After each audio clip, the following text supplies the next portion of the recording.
رات کا آخری پہر تھا، سردی تھی کہ ہڈیوں کے اندر تک گھسی جا رہی تھی۔ بارش بھی اتنی تیز تھی جیسے آج اگلی پچھلی کسر نکال کر رہے گی، بہت تیز بارش۔ میں اپنی کار میں دوسرے شہر کے ایک کاروباری دورے سے واپس آ رہا تھا اور کار کا ہیٹر چلنے کے باوجود میں سردی محسوس کر رہا تھا۔ دل میں ایک ہی خواہش تھی کہ بس جلد از جلد گھر پہنچ کر بستر میں گھس کر سو جاؤں۔ مجھے اس وقت کمبل اور بستر ہی سب سے بڑی نعمت لگ رہے تھے۔ سڑکیں بالکل سنسان تھیں اور بستر ہی سب سے بڑی نعمت لگ رہے تھے۔ سڑکیں بالکل سنسان تھیں، حتیٰ کہ کوئی جانور بھی نظر نہیں آ رہا تھا، بلی کتے وغیرہ بھی سب چھپے ہوئے تھے۔ لوگ اس سرد موسم میں اپنے گرم بستروں میں دبکے ہوئے تھے۔ جیسے ہی میں نے کار اپنی گلی میں موڑی تو مجھے کار کی روشنی میں بھیگتی بارش میں ایک سایہ نظر آیا۔ اس نے بارش سے بچنے کے لیے سر پر پلاسٹک کے تھیلے جیسی کوئی چیز اوڑھی ہوئی تھی، صرف سر پہ، باقی جسم نہیں، اور وہ گلی میں کھڑے پانی سے بچتا بچاتا آہستہ آہستہ چل رہا تھا۔ مجھے شدید حیرانی ہوئی کہ اس موسم میں بھی کوئی شخص اس وقت باہر نکل سکتا ہے، اور مجھے اس پر ترس آیا کہ پتہ نہیں کس مجبوری نے اسے اس پہر اس طوفانی بارش میں نکلنے پر مجبور کیا۔ میں نے گاڑی اس کے قریب جا کر روکی اور شیشہ نیچے کر کے اس سے پوچھا، بھائی صاحب آپ کہاں جا رہے ہیں؟ آئیے میں آپ کو چھوڑ دیتا ہوں۔ اس نے میری طرف دیکھ کر کہا، شکریہ بھائی، بس میں یہاں قریب ہی تو جا رہا ہوں، اس لیے پیدل ہی چلا جاؤں گا۔ میں نے تجسس بھرے لہجے میں پوچھا، اس وقت آپ کہاں جا رہے ہیں؟ اس نے بڑی متانت سے جواب دیا، مسجد۔ میں نے حیرانی سے پوچھا، اس وقت مسجد میں کیا کرنے جا رہے ہیں؟ اس نے کہا، میں اس مسجد کا مؤذن ہوں اور فجر کی اذان دینے کے لیے مسجد میں جا رہا ہوں۔ آپ دیکھیں کہ کتنی بھی سردی، کتنی بھی بارش ہوتی ہے، لیکن اذانیں ہو رہی ہوتی ہیں اور وہ مسجد کے اندر نہیں سو رہے ہوتے، گھروں سے آتے ہیں۔ یہ کہہ کر وہ اپنے رستے پہ چل پڑا اور مجھے ایک نئی سوچ میں گم کر گیا۔ کیا آج تک ہم نے کبھی سوچا ہے کہ سخت سردی کی رات میں طوفان ہو یا بارش، کون ہے جو وقت پر اپنے اللہ کی طرف بلانے کی صدا بلند کرتا ہے؟ کون ہے جو ہمیں بتاتا ہے کہ نماز نیند سے بہتر ہے؟ کون ہے جو یہ اعلان کرتا ہے، آؤ نماز کی طرف، آؤ کامیابی کی طرف؟ اور اسے اس کامیابی کا کتنا یقین ہے کہ اسے اس فرض کے ادا کرنے سے نہ تو سردی روک سکتی ہے نہ بارش۔ جب ساری دنیا اپنے گرم بستروں میں نیند کے مزے لے رہی ہوتی، وہ اپنے فرض کو ادا کرنے کے لیے اٹھ جاتا ہے۔ میرا دل چاہا کہ نیچے اتر کے اسے سلام کروں، لیکن وہ جا چکا تھا، اور تھوڑی دیر بعد جیسے ہی اللہ اکبر کی صدا فضا میں گونجی، میرے قدم بھی مسجد کی جانب اٹھ گئے، اور آج مجھے سردی میں مسجد کی طرف چلنا گرم بستر اور نیند سے بھی اچھا لگ رہا تھا۔ تو عمل کی دعوت کتنی بڑی دعوت ہوتی ہے۔ صبح صبح جب اذانیں ہو رہی ہوتی ہیں، کبھی ہم نے سوچا کہ ہم تو ابھی بستر میں لیٹے ہوئے ہیں اور یہ اپنی ڈیوٹی پہ پہنچے ہوئے ہیں، اور اگر کوئی کسی کو کہے کہ میرا بیٹا مؤذن ہے، اس سے تم شادی کر لو، تو کوئی کرے؟ یہ کوئی کام ہے؟ تم کیا کرتے ہو؟ لوگ ہر وقت ایسے دین کی خدمت کرنے والوں کو لان تان کر رہے ہوتے ہیں، یہ بس فارغ لوگ ہیں، یہ کچھ نہیں کرتے، ان کی تو یہ مفت کی کھاتے ہیں، اور پتہ نہیں کیا کیا بات ہے۔ لیکن کسی بھی کام کے لیے وقت کی پابندی کرنا، اور ہر طرح کے موسم اور ہر طرح کے حالات میں نکلنا، اور پھر جب لوگ سو رہے ہوں اس وقت جاگنا، اور گھر سے باہر نکل کر ہر طرح کے حالات میں جا کر اللہ کی طرف بلانا، ایک بہت معزز کام ہے۔ تو میں نے آپ لوگوں کو ہوم ورک دیا تھا کہ آپ اپنے بچوں کو اذان سکھائیں، ٹھیک ہے؟ چھوٹے بھائیوں کو سکھائیں، بچوں کو سکھائیں، جن کو آپ پڑھاتے ہیں، جن بچوں کو، لڑکوں کو خاص طور پہ، ظاہر لڑکیوں کو تو نہیں دینی ہوتی، لڑکوں کو آپ ضرور، جیسے جو بھی آپ کی ناظرہ کی کلاسز ہیں یا بچوں کو آپ قرآن کی تعلیم دیتے ہیں پڑھنے کی، تو ان کو ساتھ ہی اچھے مؤذن کی اذانیں سنائیں گے، تو انشاءاللہ کیا ہوگا، اس سے وہ اس کو کاپی بھی کریں گے اور ان کے دل میں شوق بھی پیدا ہوگا۔ اور نماز کا جب وقت ہو تو گھر میں بھی آپ ان کو پریکٹس کروانے کے لیے اذان کہلوا سکتے ہیں ان سے، تاکہ ان کے اندر کانفیڈنس آئے۔ مجھے اس بات کی بہت خوشی ہے کہ ہشام چھوٹا سا تھا، 5-6 سال کا ہوگا، تو اس نے پہلا انعام جو لیا تھا، پہلا میڈل، وہ اذان میں فرسٹ پرائز پر تھا۔ بچپن سے ہی اس کو اذان سکھائی گئی تھی کہ کیسے دیتے ہیں، اور سکھائی بہن نے تھی۔ تو بہرحال یہ تو تھا اذان سے متعلق۔ اب کوئی بات جو آپ نے گھر جا کے سوچی کل کے لیسن کے بعد، کوئی چیز، کوئی غور و فکر کیا؟ جی مائک لیجیے۔ جی استاذہ، ابو محظورہ لڑکے سے تھے اور وہ چند لڑکوں کے ساتھ اسی طرح نقلیں ایک طرح سے اتار رہے تھے۔ آپ صلی اللہ علیہ وسلم نے ابو محظورہ کو اذان کے الفاظ سکھائے، اور وہ کہتے ہیں کہ اس کے بعد مجھے آپ صلی اللہ علیہ وسلم سب سے پسندیدہ شخصیت بن گئے، اور آپ صلی اللہ علیہ وسلم نے بھی ان کو اذان سکھائی تھی، اور جس طرح لڑکے شرارتیں کرتے ہیں وہ بھی پہلے انہی میں شمار ہوتے تھے، نقلیں اتار رہے تھے اذان کی، اور کس طرح نبی صلی اللہ علیہ وسلم نے ڈانٹنے کی بجائے، غصہ کرنے کی بجائے ان کو بلایا اور ان کو اذان سکھائی اور پھر اس کے بعد مکہ کا مؤذن مقرر کیا، اور اس پر جب انہوں نے اذان سنائی تو وہ ایک تھیلی دی جس کے اندر شاید چاندی تھی یا کیا، ان کو انعام بھی دیا.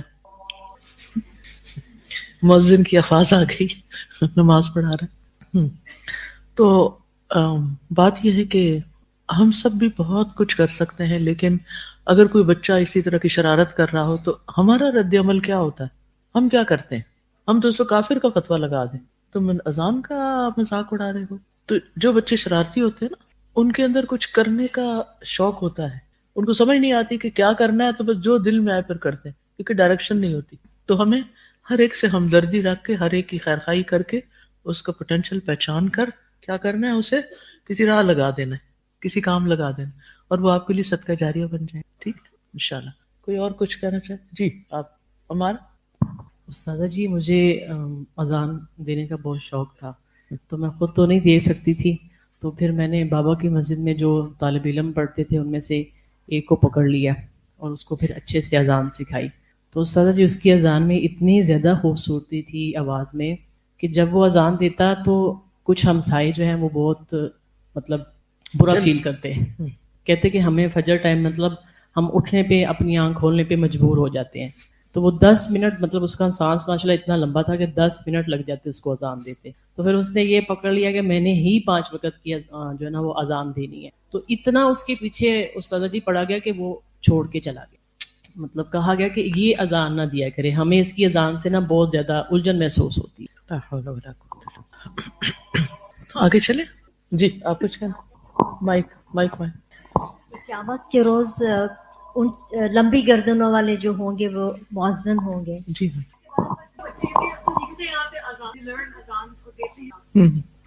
مائک بھی تاکہ پیچھے تھک جائیں. استاذہ اے آئی ایس میں نا اذان بچوں کو سکھائی جاتی ہے، ان کا ڈیوٹی روٹا بنتا ہے اور ڈیلی بیسس پہ بچے اذان دیتے ہیں. تو کل ان کے سیکشن ہیڈ کو میں نے ٹاسک دیا کہ کیونکہ امام جو ہوتا ہے نا امام آف دا ڈے، اس کی بہت وی آئی پی پروٹوکول ہوتی ہے. تو میں نے کل ان کے سیکشن ہیڈ کو کہا کہ مؤذن جو ہے اس کو بھی بتائیں کہ جتنے لوگ اے آئی ایس میں جو ہے سنیں گے، اسکول میں آپ کے ٹیچرز پڑھیں گے نماز، پتہ نہیں کہ 1800 بچے ہیں ماشاء اللہ، تو سارا ثواب اس کو بھی ہوگا. تو یہ ٹاسک ان کا اسائن ہو گیا. مگر یہ مجھے بات یاد ہے کہ گریڈ 5 میں جب یہ ٹاسک آیا تو جب ٹیچر نے پڑھایا اذان کی امپورٹنس کے بارے میں اور اس کے، تو بچوں نے کہا کہ لمبی گردنیں تو بری نہیں لگیں گی، اور پھر انہوں نے نا ڈرائنگ بھی کی کہ پتہ نہیں کیسی لگیں گی. تو مجھے ہوا کہ بچوں کو کس طرح اس کو بتایا جانا کہ that's different some thing different, کہ لمبی گردنیں جو وہ سمجھ رہے ہیں پتہ نہیں کیا سمجھ رہے ہیں، کہ ویژوائز کرتے ہیں بچے. جراف کو جانتے ہیں نا لمبی گردن والا. تو دے تھنک لائک دیٹ. کیا جراف برا لگتا ہے؟ خوبصورت لگتا ہے. بس اس طرح بچوں کو ایسی چیزوں سے مثال دے کے سمجھایا جا سکتا ہے، ویژوائز کرا کے. اور سمبولک بھی ہوتا ہے. یعنی سب سے زیادہ عزت والے، معزز، اونچے، بلند مقام والے، ان کئی چیزیں ہو سکتی ہیں. بالکل آن کیجیے ادھر سے. السلام علیکم. اذان ہمارے ملک میں ہوتی ہے جب بھی، تو کافی ساری اذانیں ہوتی ہیں ایٹ اے ٹائم ہو رہی ہوتی تھوڑے وقت. تو کچھ لوگ بڑے اریٹیٹ ہوتے ہیں کہ اتنی اذانیں اور اب ختم بھی نہیں ہو رہی ہیں اذانیں. تو جب باہر کے ملکوں میں جاؤ تو پھر پتہ چلتا ہے کہ اذان کی نعمت سننے کا جو آپ کو سرور ملتا ہے وہ نہیں ہوتا. ایک بار ہم تھائی لینڈ گئے ہوئے تھے، تو وہاں تو آپ کو پتہ ہے کہ کیا مذہب ہے، وہاں بدھزم ہے، تو کہیں اذان کی آواز کہیں نہیں. تو ہم اپنے کمرے میں، میرے ہسبینڈ اذان دیتے تھے تو ہم اور بچے ہم نماز پڑھتے تھے. تو ہم نے کہا شکر ہے ہمیں اللہ نے موقع دیا کہ یہاں پر جتنی جگہ ہے وہاں اذان گونج رہی ہے. تو اٹس اے بلیسنگ کہ جتنی بھی اذانیں ہوتی ہیں ہمیں انہیں سننا چاہیے. ریٹیٹ بالکل نہیں ہونا چاہیے. کتنا شر اور مصیبتیں اور بلائیں رکی ہوئی ہیں بالکل اللہ کا ذکر بلند کرنے سے. جی جی. چلیے آگے چلتے ہیں. جی بولے. السلام علیکم. مجھے یاد ہے جب میرا بیٹا پیدا ہونے والا تھا تو ساری چیزوں کی ایکسائٹمنٹ ہوتی ہے، خواہش ہوتی ہے کہ وہ حافظ قرآن ہو اور امام بنے اور اچھے اچھے کام کرے امت کے لیے. لیکن مجھے یاد ہے میری خاصی خواہش تھی کہ وہ اذان دے، اور میرا ابھی بھی بہت دل کرتا ہے انشاءاللہ کہ وہ ایک دن اذان دے. اور میں اکثر سنتی ہوں جب ماؤں سے کہ وہ ایک مسجد میں گئیں اور انہیں آواز آئی کہ ان کے بیٹے کی اذان تھی، تو کتنی خوشی محسوس ہوتی ہے. اور مجھے لگتا ہے اذان میں ایسی کشش ہوتی ہے کہ کوئی اسپیشل بات ہوتی ہے ان میں جو نماز کی طرف بلاتے ہیں دوسروں کو. تو انشاءاللہ اللہ تعالیٰ کیونکہ شیطان بھی بھاگ جاتا ہے نا اس وقت، تو ایک خاص کیفیت آتی ہے اذان سنتے وقت. اور اب وہ چھوٹا سا کانوں پہ ہاتھ رکھ رہا ہوں کر رہا ہوتا ہے. بالکل انشاءاللہ. انشاءاللہ. نحمده ونصلي على رسوله الكريم أما بعد فأعوذ بالله من الشيطان الرجيم بسم الله الرحمن الرحيم رب اشرح لي صدري ويسر لي أمري واحلل عقدة من لساني يفقهوا قولي بسم الله الرحمن الرحيم قد أفلح المؤمنون الذين هم في صلاتهم خاشعون والذين هم عن اللغو معرضون. آج ہم شروع کریں گے اللہم رب هذه الدعوة التامة. پڑھیے سب مل کر.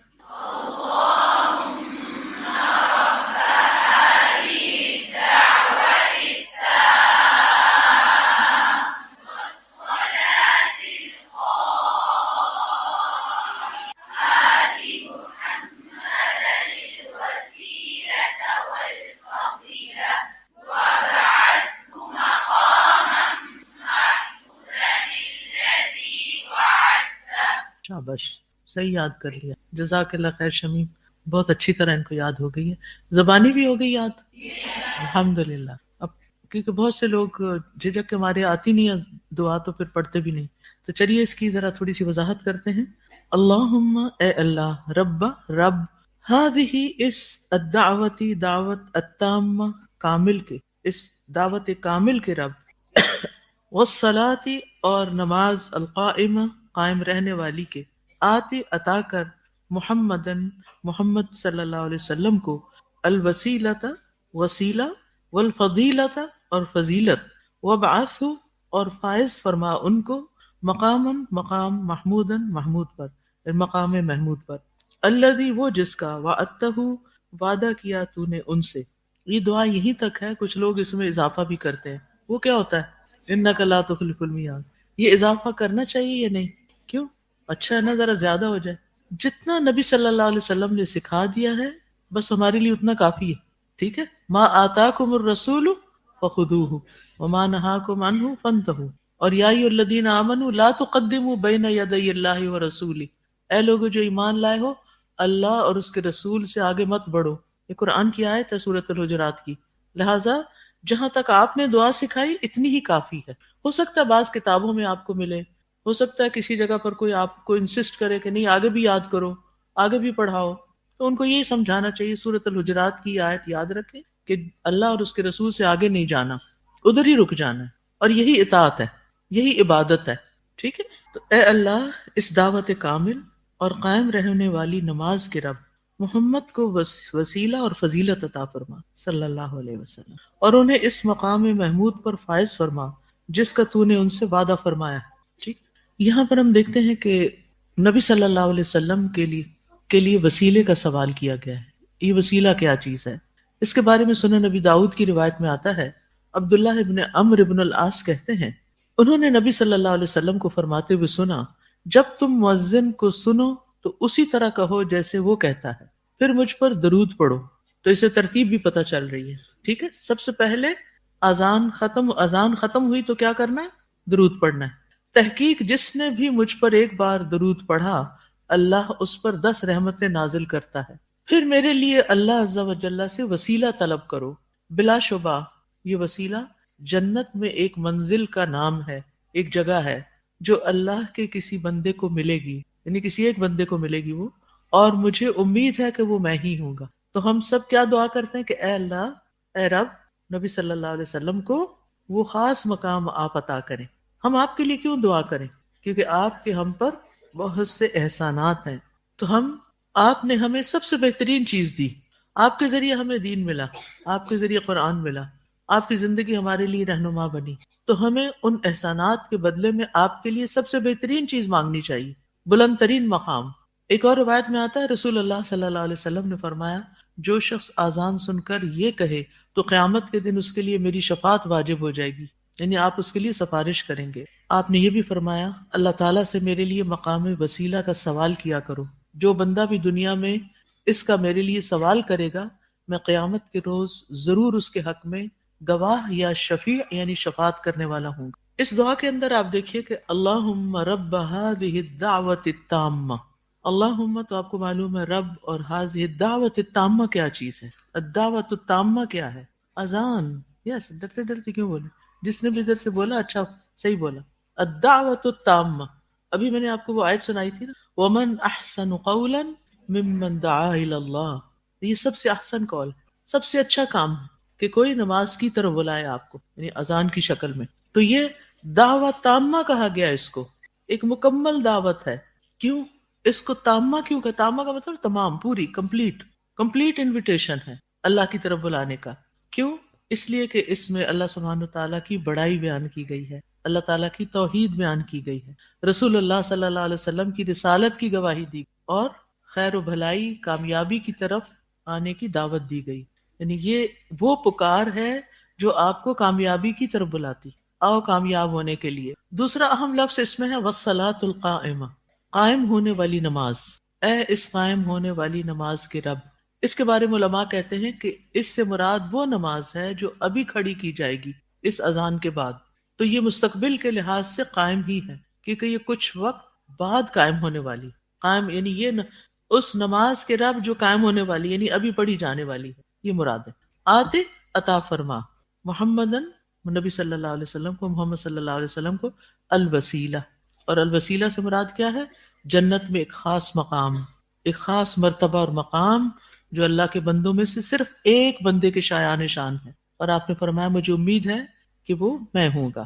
اور کیا وسیلہ کے علاوہ کیا مانگا گیا؟ آگے کیا لکھا ہوا ہے؟ الفضیلہ، فضیلت عطا فرما. اور یہ تو بہت بڑی فضیلت ہے کہ رسول اللہ صلی اللہ علیہ وسلم کو مقام وسیلہ ملے، اور اس میں آپ کے ساتھ کوئی اور شریک نہیں. یہ سب سے بڑی فضیلت. دنیا میں بھی فضیلت کی بہت سی چیزیں ہوتی ہیں، مقامات ہوتے ہیں، ایک شخص کو دوسرے پہ فضیلت ہوتی ہے، ایک کام کو دوسرے پر. لیکن اصل اور حقیقی فضیلت وہ ہے جو قیامت کے دن جنت کے اندر سب سے اونچا مقام وہ ہو کسی کا. یہ ہے اصل فضیلت.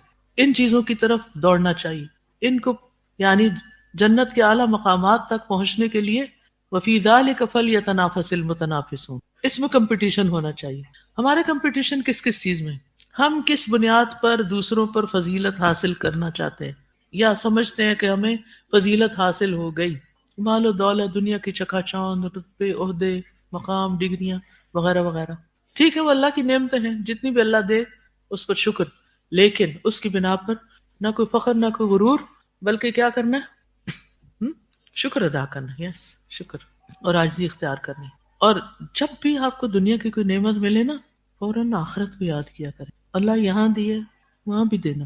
جب کوئی کہتا ہے نا مجھے کہ اللہ کا شکر اللہ نے آپ سے ملا دیا، کافی عرصے بعد آئی ہوں، پھر ملاقات ہوتی ہے تو اکثر تو میں ایک ہی دعا دیتی ہوں، وہ سنے یا نہ سنے، میں کہتے اللہ ہمیں اپنے عرش کے سائے تلے ملائے. کیوں؟ اس لیے کہ اس دن عرش کے سائے کے سوا کوئی سایہ نہیں ہو. اس دن عرش کے سائے کے سوا کوئی سایہ نہیں. لہذا کسی کو بھی اس سے بہتر کیا دعا دے سکتے ہیں؟ یعنی دنیا کی ملاقات اچھی ہے، خوشی ہوتی ہے، جن سے ہم محبت کرتے ہیں ان کو دیکھ کے ہمارا دل خوش ہو جاتا ہے. لیکن پھر آپ دیکھیں نا، یہ تو بے وفائی کی بات ہے نا، کہ صرف دنیا کی حد تک ہی ہماری ملاقات ہو، اور اس کے بعد جب جدا ہو تو بس جدا ہی ہو جائیں، اللہ نہ کرے.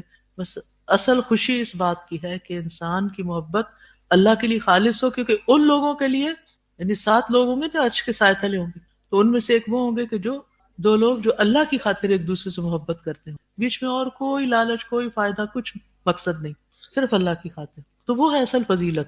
اور ان لوگوں، ان کو بھی بڑی فضیلت ملے گی نا. وہ لوگ ہوں گے کہ جن پر انبیاء اور شہداء رش کر رہے ہوں گے، وہ نور کے ممبروں پر ہوں گے. یہ لوگ، ان لوگوں کے کیا عمل تھے، ان کو یہ اتنا بڑا مقام کیسے ملا؟ اچھا، اس میں کیا فائدہ ہوتا ہے؟ اللہ کی خاطر محبت کرنے کا کوئی 1-2 فائدہ بتا دیں مجھے. اچھا، اس شخص سے دل نہیں ٹوٹتا اور دوسرے لوگوں سے دل ٹوٹتا نہیں، ہو سکتا اس سے بھی کبھی ٹوٹے، کیونکہ انسان ہے نا. آپ یہ کہتے ہوئے سنیں گے میں تو اس سے اللہ کی خاطر محبت کرتی ہوں، اس نے میری پرواہ ہی نہیں کی، قدر ہی نہیں کی، سیدھے منہ بات نہیں کی، وغیرہ وغیرہ. جی ہاں، جو ایسے لوگوں سے جب ملتے ہیں تو ایمان بڑھتا ہے. اور کوئی فائدہ؟ جی اندلیب، ایمان مکمل ہوتا ہے اس کے بغیر ایمان مکمل نہیں ہوتا.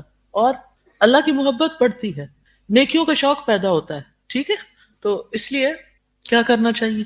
ادھر والے تو بالکل ہی پتہ نہیں لاسٹ ہیں، آپ بھی پارٹیسپیٹ کیا کریں، یا ادھر والوں کو ادھر بٹھا دیتے ہیں. جی بیٹا، آپ کیا کہتی ہیں؟ اللہ کی یاد آتی ہے.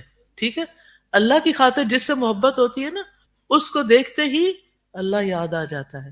جی ہاں، ایسے لوگوں کے ساتھ مل کے اللہ کا پیغام بہت اچھی طرح آگے پہنچا سکتے ہیں. وہ ہمارے لیے ایک اسٹرینتھ ہوتے ہیں، سپورٹ ہوتے ہیں. ٹھیک ہے، اور سوچتے رہیے پھر آپ کیا کیا فائدے ہیں. مائک لے لیجیے. بہت پیاری سی بات یاد ہے کہ صحابہ کرام آپس میں کہتے تھے کہ آؤ کچھ دیر بیٹھتے ہیں اور اپنا ایمان تازہ کر لیتے ہیں. تو وہ خالص محبت تھی جس وجہ سے ایمان تازہ ہو رہا تھا. جی ہاں، جی جی جی خدیجہ.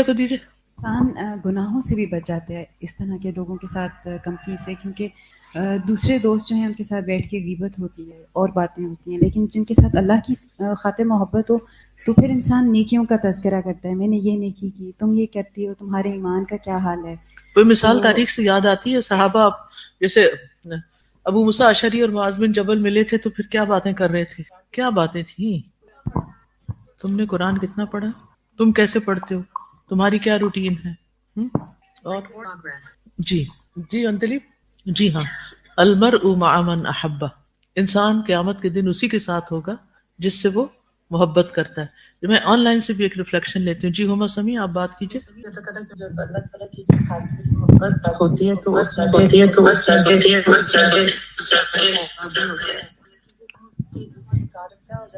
وہ محبت دنیاوی چیزوں میں الجھنے رکھتی ہے یا پھر انسان نیکی کے کاموں سے تو اللہ کی خاطر دوسرے کو یاد بھی کرواتے ہیں کہ یہ کام صحیح نہیں ہے اور ہمیں یہ کام کرنا ہے اور یہ نہیں کرنا.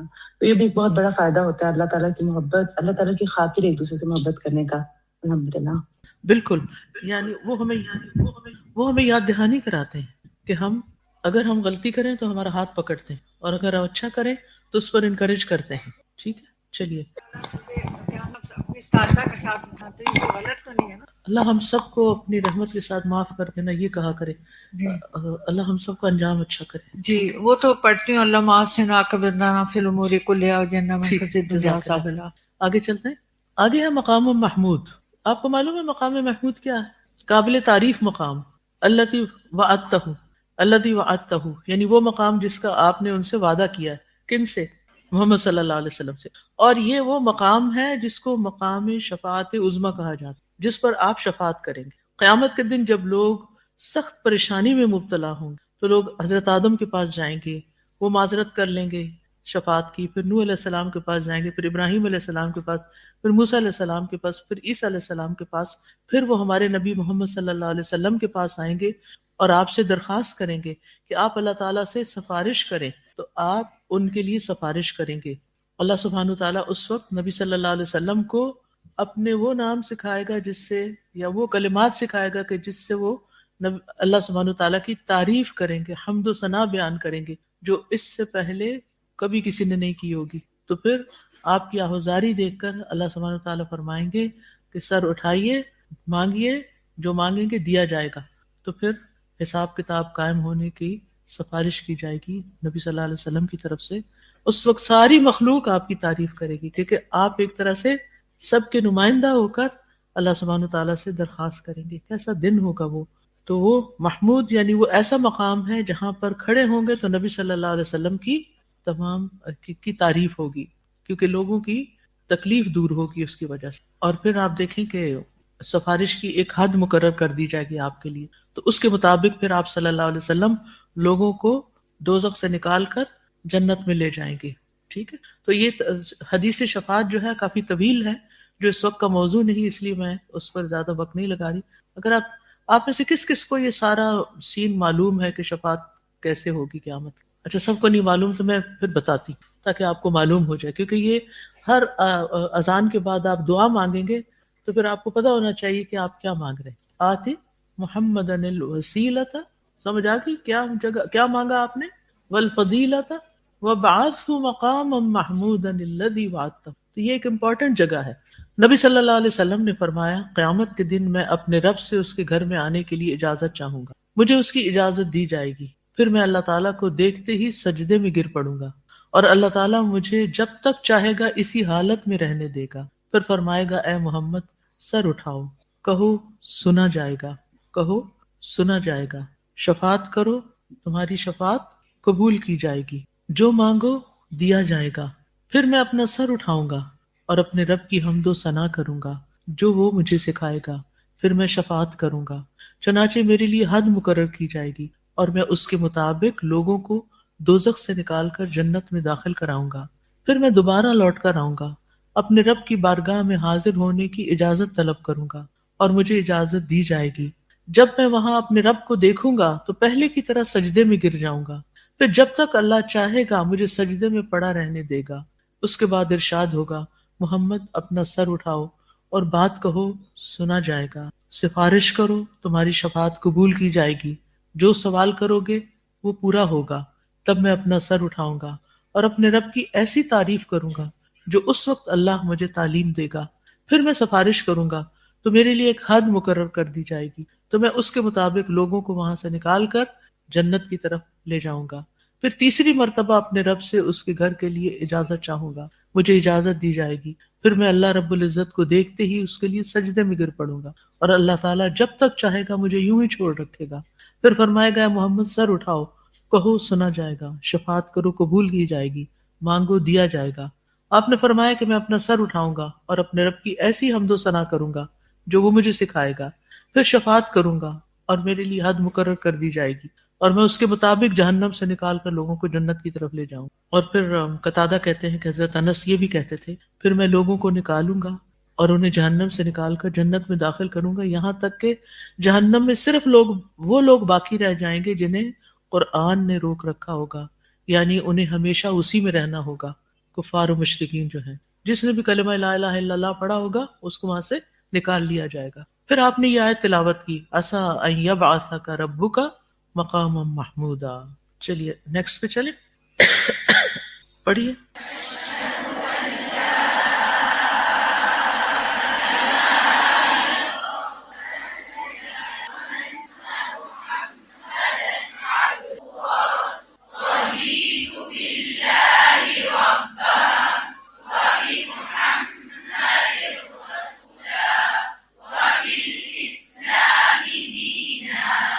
اشہد میں گواہی دیتا ہوں ان کے لا نہیں الہ کوئی الہ برحق الا سوائے اللہ اللہ کے وحدہ وہ اکیلا ہے لا نہیں شریکا کوئی شریک لہو اس کا وان اور یہ کہ محمدن محمد عبدہ اس کے بندے ہیں ورسول اور اس کے رسول ہیں.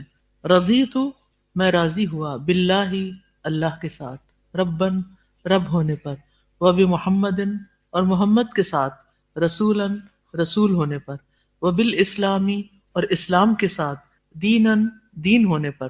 میں گواہی دیتا ہوں کہ اللہ کے سوا اور کوئی الہ نہیں، وہ اکیلا ہے، اس کا کوئی شریک نہیں، اور محمد اس کے بندے اور رسول ہیں صلی اللہ علیہ. میں اللہ کے رب ہونے، محمد کے رسول ہونے اور اسلام کے دین ہونے پہ راضی ہوں. آپ راضی ہیں؟ دل سے راضی ہیں اور اس پہ شکر ادا کرتے ہیں کہ اللہ نے ہمیں اسلام کی دولت دی. اس دعا کی فضیلت یہ ہے، رسول اللہ صلی اللہ علیہ وسلم نے فرمایا، جس نے مؤذن کی اذان سن کر یہ کہا، یعنی یہ دعا پڑھی، تو اس کے گناہ بخش دیے جاتے ہیں. ابھی نماز ہی نہیں شروع ہوئی اور پہلے ہی آپ کے گناہ بخش دیے گئے، کیونکہ آپ نے اذان سنی اور اس کا جواب دیا، درود شریف پڑھا، دعا پڑھی، رضیت باللہ ربن پڑھا. جو شخص اللہ کے رب ہونے پہ راضی ہو جائے، خوش ہو جائے، تو اس کے لیے خوشخبری ہے نا. اور جو نبی صلی اللہ علیہ وسلم کو رسول مان لے اور اسلام کو اپنا دین سمجھے اور اس سے کوئی بیزاری کا اظہار نہ کرے کہ پتہ نہیں میں مسلمان ہوں بھی کہ نہیں، کوئی ڈاؤٹ نہ ہو اس کو، بلکہ پوری رضامندی ہو، پوری طرح کنٹینٹمنٹ ہو کہ ہاں میں ان سب چیزوں کو دل سے قبول کرتا ہوں، تو اللہ سبحانہ وتعالیٰ اس کی بخشش فرمائے. تو سب سے پہلے تو اشہد ان لا الہ الا اللہ وحدہ لا شریک لہ، یہ پیچھے اس کی وضاحت ہو چکی ہے. اس میں یہ کہ مزید تاکید ہے، وہاں صرف اشہد ان لا الہ الا اللہ تک تھا، یہاں وحدہ مزید تاکید، لا شریک لہ اس کا کوئی شریک ہی نہیں، اور تاکید یعنی توحید کا اقرار لیکن اس کے ساتھ مزید اقرار اور مزید تاکید. وَأَنَّ مُحَمَّدًا عَبْدُهُ وَرَسُولُهُ، پیچھے ہم نے کیا پڑھا تھا اذان میں؟ اشہد ان محمد رسول اللہ، اور یہاں رسول کی بات تو ہے لیکن عبد کی بات بھی ہے کہ اللہ کے بندے ہیں.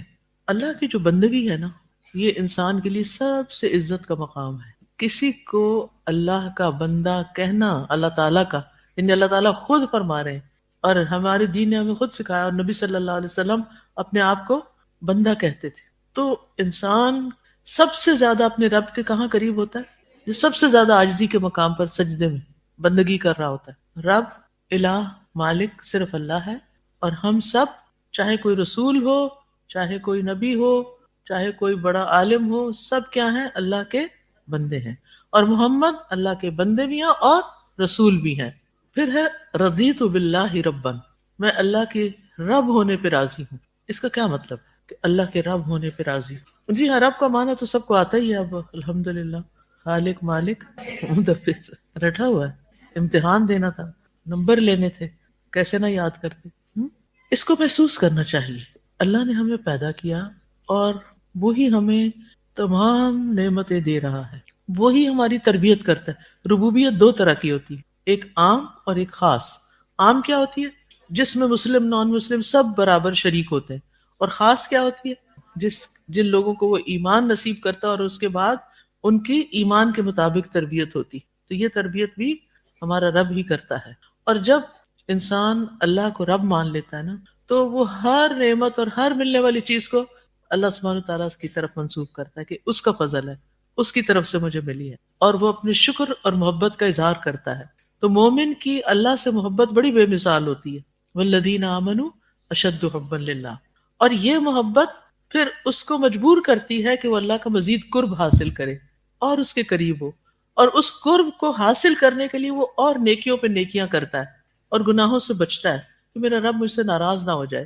اس کی ساری امیدیں اپنے رب سے وابستہ ہو جاتی ہیں. اور جس کو یہ کیفیت نصیب ہو جائے وہ بڑا خوش قسمت ہے، اور یہی چیز پھر اس کو جنت میں لے جائے گی. اور دوسری چیز، وَبِمُحَمَّدٍ رَسُولًا، محمد صلی اللہ علیہ وسلم کے رسول ہونے پر میں راضی ہوں. جب کوئی آپ صلی اللہ علیہ وسلم کو رسول مان لیتا ہے تو پھر اس کا طرز عمل کیا ہوتا ہے؟ اس کے بعد وہ کیا کرتا ہے؟ ان پر ایمان لاتا ہے، اور ایمان لانے کے بعد ان سے محبت کرتا ہے، اور کیا کرتا ہے؟ ان کا اتباع کرتا ہے، ان کی پیروی کرتا ہے، اور کیا کرتا ہے؟ ان کے دین کو آگے لے کے جاتا ہے، اور کیا کرتا ہے؟ سوچیں ذرا، غور کریں کہ جب آپ کو رسول مان لیا تو پھر جی ہاں، آپ کی لائی شریعت سے بھی پھر محبت ہوتی ہے، اور جو کام انہوں نے شروع کیا اس کو وہ آگے فارورڈ کرتا ہے، اور جن سے وہ روکتے ہیں ان سے رک بھی جاتا ہے، اور